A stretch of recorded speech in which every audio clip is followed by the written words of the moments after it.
यहाँ की हरियाली को देखा, क्योंकि ये प्लान से बसाया गया शहर है और पूरे भारत में इतना सुंदर शहर है, ये लोग देखने आते हैं बाहर से। तो मेरा भी मन प्रभावित हुआ इसे देखकर। अब मैं भर्ती तो हो गया हूँ, लेकिन अपने देश के लिए, इस मातृभूमि के लिए कुछ करना चाहता हूँ। फिर मेरे मन में आया, जब प्लान से एक शहर को हरा भरा बनाया जा सकता है, तो मेरा मानना है कि भारत के हर गांव को हरा भरा बनाया जा सकता है। और इससे प्रभावित होकर मैंने अलग अलग गांव में, हरियाणा में सोनीपत से पौधारोपण की शुरुआत की। गांव में गया, युवाओं को जोड़ा और वहाँ धीरे धीरे युवा जुड़ते गए और वहाँ पेड़ लगाए। वो पेड़ों को हॉस्पिटल में, स्कूल में, तालाब में, गांव की पंचायती जमीन पर पेड़ लगाए गए।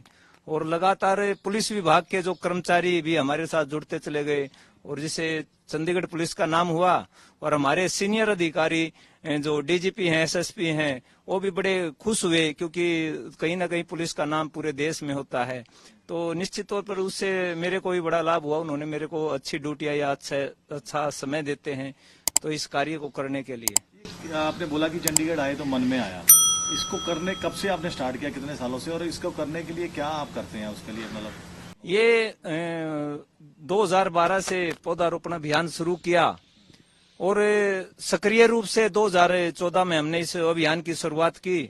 और जैसे सोनीपत में, हरियाणा में जनता नर्सरी बनाई है और उसमें 20-25 हजार पेड़ हर वर्ष तैयार किए जाते हैं। और वो ऐसे पेड़ तैयार किए जाते हैं जो भारतीय प्रजाति हैं, जैसे बरगद, पीपल, नीम, गुल्लर। जो विलुप्त होती प्रजातियां जैसे जाड़ है, जाटी है या ढाक है, वो भी प्रजातियां या औषधीय पेड़ भी तैयार किए जाते हैं। तो ये आप 25,000 पेड़ जो तैयार करते हो सर, ये अपने आप से तैयार करते हो या किसी की मदद लेते हो? देखो, तक आपने क्या किया? वैसे हजारों युवाओं का सहयोग बना रहता है, सेवा भाव से तैयार किए जाते हैं। और मैं भी अपने पर्सनल लेवल पर अब तक बैंक से सैलरी पर पर्सनल 6 बार लोन ले चुका हूं और लगभग 35-36 लाख लोन लिया है।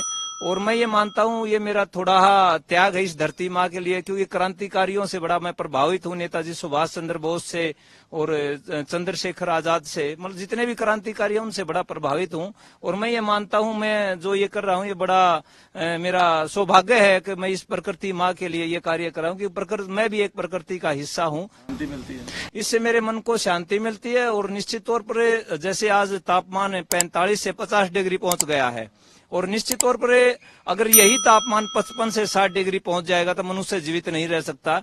और निश्चित तौर पर इसको बचाने का एक ही माध्यम है, हर व्यक्ति अपने जीवन में एक पेड़ जरूर लगाए। गर्मियों में देखते हैं लोग छांव में गाड़ियां खड़ी करना पसंद करते हैं, लेकिन पेड़ लगाने की उनकी आदत नहीं है। इसलिए ज्यादा से ज्यादा लोग इस तापमान को घटाना है, जैसे एसी है या गाड़ियां, इसका कम से कम प्रयोग करें।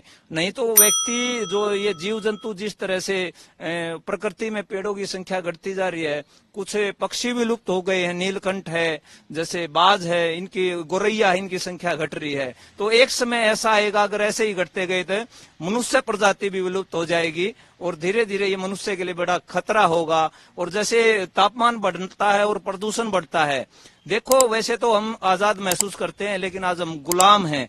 किसके गुलाम है? प्रदूषण के गुलाम हैं। प्रदूषण की वजह से छुट्टियां, स्कूलों की छुट्टियां हो रही हैं और भयंकर बीमारियां, कैंसर, अस्थमा हो रहा है। लेकिन सबसे अच्छा है वही देश, विकसित देश है जिसका वातावरण अच्छा है, वह व्यक्तियों का जो जीवन शैली है, उनका स्वास्थ्य है वो ठीक रहे, उनकी आयु लंबी हो। क्योंकि विकसित देशों में ऐसा ही है, वहाँ लोग ज्यादा से ज्यादा इन्वायरमेंट पे इस तरह के बड़ा ध्यान देते हैं। मैं तो यही कहूंगा ज्यादा से ज्यादा लोग पहले प्रकृति से जुड़े और इसमें ज्यादा से ज्यादा पेड़ लगाएं।